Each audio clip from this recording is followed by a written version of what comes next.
बाबर रिजवान, तुम T20 cricket से retirement ले लो।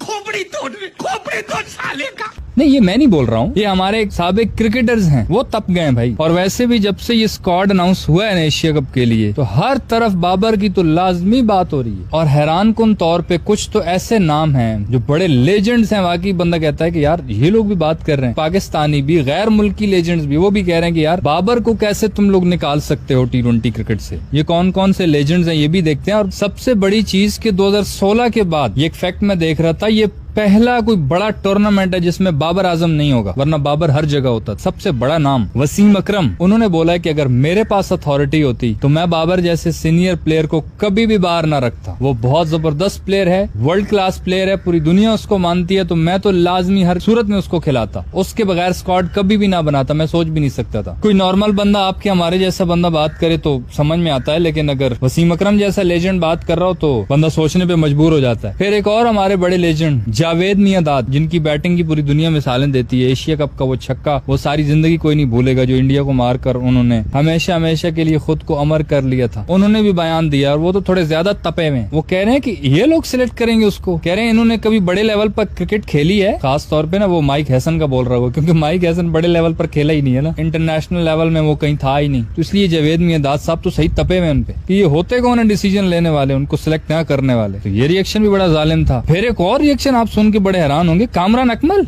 यस कामी भाई, वैसे तो रिसेंटली उन्होंने एक स्टेटमेंट दी थी कि बाबर रिजवान इन दोनों को T20 के बाद वनडे से भी निकाल दो, इनको हर जगह से निकाल दो। और जो अच्छा खासा रौला भी बना था, बाबर के फादर ने भी कामरान अकमल को एक जवाब दिया था, अच्छा खासा इनका रौला भी बना था। चाचे भतीजे की ऑनलाइन लड़ाई भी हुई थी, क्योंकि आजकल फिजिकल लड़ाइयों का दौर है नहीं। आजकल सबको पता है कि कौन आएगा ऐसे मारने चपेड़े, तो ऑनलाइन सब लड़ लेते हैं। ऑनलाइन चपेड़े लग भी गई तो क्या हुआ, दर्द थोड़ी होगा। लेकिन अब वही कामी भाई हैं जो इन दोनों के फेवर में खड़े हो गए। वो तो कह रहे थे कि भाई बाबर रिजवान, इतने बड़े नामों को तुमने सिलेक्ट नहीं किया। कहते हैं ये सालों से चलता आ रहा है कि हर कोई अपनी पसंद का खिलाड़ी लेकर आता है, जो मेन काम के लोग होते हैं वो आते ही नहीं है। अरे कामी भाई, ये बात तो नहीं करनी चाहिए थी यार। इसमें तो फिर आप और आपका भाई भी रगड़ा जाता है। आप जो कह रहे हो ना सालों से चल रहा है, तो इसका मतलब आपके दौर में भी ये चलता रहा है कि आप किसी की पसंद के थे तो आप आए।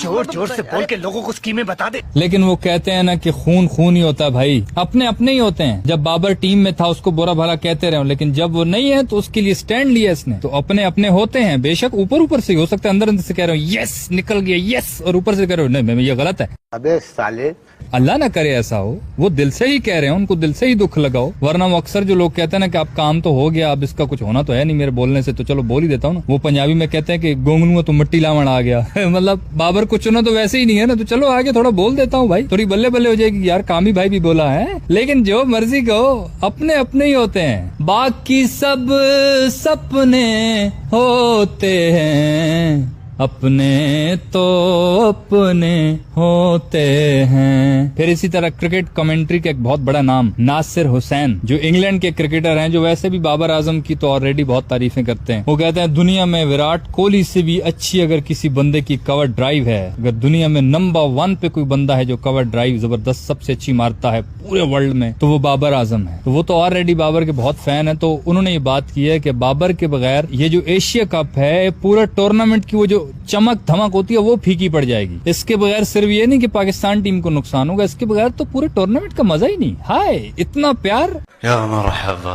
इसी तरह शायद अफरीदी ने भी इस पे बात की है। वो भी कहते हैं कि बाबर को तुम निकालने का सोच भी नहीं सकते, कैसे तुमने निकाल दिया। फिर आखिर पे वो सबसे बड़ा लेजेंड, वो जो हमेशा ही कोई तूफानी किस्म की स्टेटमेंट दे देता है छोटी छोटी बात पे, हमारे फास्ट बॉलर तनवीर अहमद साहब, उन्होंने तो इस पे अच्छी खासी गर्दान लिखी एक ट्वीट की। बाबर रिजवान को सही भड़का रहे हैं मैनेजमेंट के खिलाफ। वो फुफ्फी वाला काम नहीं होता वो कर रहे हैं कि तुम्हारी इज्जत नहीं है, तुम्हारी वैल्यू नहीं है। अगर तुम्हें अपनी इज्जत प्यारी है, तुम्हें थोड़ी सी भी अपनी सेल्फ रिस्पेक्ट है, तो रिटायरमेंट ले लो। तनवीर सर आपका मशवरा बहुत अच्छा है, लेकिन अगर इसको आप अपने पास ही रखते तो और ज्यादा अच्छा होता। ये आप ना भी देते तो चल जाता, बेचारों को भड़काओ नहीं, अच्छा खासा भड़का है। वो कह रहे हैं कि लोहा गर्म है, इस पे हथौड़ा मार देता हूँ। इनको गुस्सा वैसे ही आया, हो सकता है ले लें रिटायरमेंट गुस्से में, जैसे मोहम्मद आमिर ले लेता था। अब स्क्वाड के अनाउंस होने के बाद मोहम्मद रिजवान ने तो अच्छा खासा टीम को बैक किया, उसने ट्वीट भी किया कि यार हम आपके साथ हैं, टीम को बेस्ट विशेष दिया, लेकिन लेकिन बाबर 3 इडियट्स मूवी की तरह जब उसका रिजल्ट्स में नाम नहीं आया, उसने ऊपर से नीचे तक देखा, उसको ऐसा गुस्सा आया कि फौरन उसकी पिक्चर आई। लाहौर की एनसी एकेडमी है ना, वहां से बंदा पावर हिटिंग की ट्रेनिंग कर रहा है, किए जा रहा है, रुक ही नहीं रहा। पावर हिटिंग की ट्रेनिंग शुरू कर दी है, बजाय रोने धोने के उसने ट्रेनिंग कर रहा है। ये अच्छी चीज है, प्रोफेशनल क्रिकेटर में यही चीज होनी चाहिए। और आपके ख्याल में जो तनवीर अहमद ने उनको रिटायरमेंट का मशवरा दिया है